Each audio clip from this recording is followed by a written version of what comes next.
I guess I wanted to start by asking. So, when I was describing Thunder Bay just a second ago, did anything stand out to you, or like otherwise put, how do you think Thunder Bay has shifted throughout the years? I feel like from the time that we're around the same age, all three of us, I think, and so like growing up, I feel like that is a very different Thunder Bay than the Thunder Bay that it is now. Yeah, so I'm a couple years older than both of you. I'm like the elder of the group.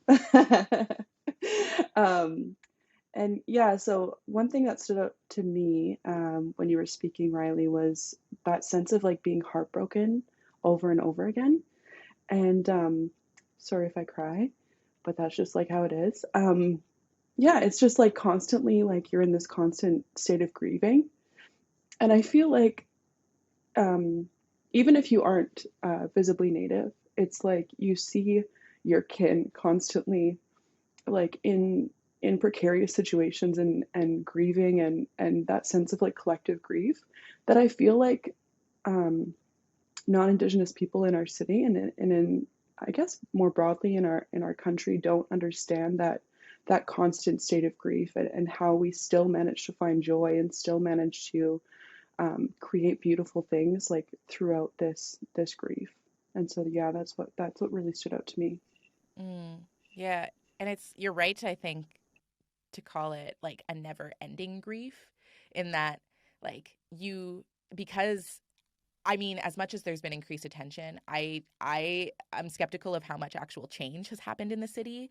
And so like if the violence is just continuing, it's this period of grieving but never actually really getting to mourn, like never getting to heal from the last thing before you're also dealing with the new like onslaught. Um and I wonder also like that is a, you're in health sciences, Celine. I feel like this is I feel like that's like the making of like hypervigilance and like always being on edge. So I the description of it, yeah, it just feels really resonant to me. Mm-hmm. Andrea, what are you thinking? I think I'd have to agree. Just the ongoing grief. It's really hard when it's happening just constantly, like one event after another. I think it's really hard to grieve and, you know, move on from a lot of the things that Thunder Bay is known for, if events keep constantly happening and there's no actual change. Mm, yeah. I wonder for you personally, like, um, I so I made a point for you both. Sorry, anyone can pick up on this, but I was saying how like Thunder Bay, I feel like I often call it like a microcosm for the rest of Canada, in that like whatever is the problems in all of Canada are like amplified and zeroed in on in Thunder Bay.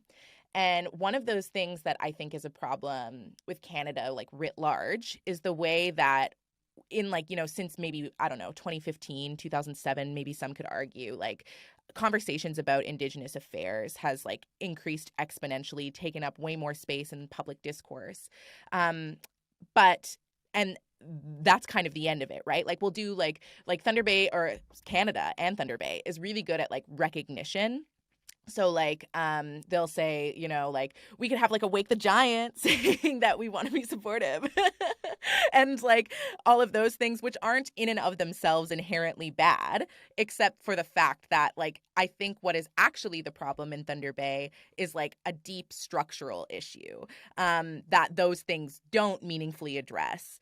I don't know, how do you guys feel about that? Yeah, that's something definitely that I've been thinking about because it comes to a point where there's like so many well-meaning white people um, who think because of their proximity to us as Native people, like we're living close together, they too are implicated in these stories, right, that are about Thunder Bay. And so sometimes they think that their proximity makes them perhaps like an expert on our experience. And so that kind of ties into these like empty gestures of reconciliation or recognition. And then I have to be, or other Native people have to be like the angry Native people who are like, perhaps this is not getting us anywhere. Perhaps you need to like give up the mic and let other people tell you what we need rather than deciding that this perhaps empty gesture is not doing what you think it's doing. Mm. Yeah, and that a different type of burden in a way. It's funny that you mentioned that because like white allyship was like my next sort of question. Andrea, what do you think about that? I think that there's definitely a lot of tokenism in Thunder Bay specifically. Like I've experienced like so much of that growing up, with specific jobs and just being like, coworkers, having coworkers that are doing like the day-to-day tasks, and then they want me at the front, wearing my beaded earrings or having my braids, and it's just like I feel like it definitely is a lot of tokenism, like within all of Thunder Bay and like all aspects. And yeah, I'd have to agree with Celine with just saying like, there is definitely a lot of allies in Thunder Bay as well. But at the same time, sometimes it's better for them to just kind of take a step back and let other people have the mic or hold the space as well.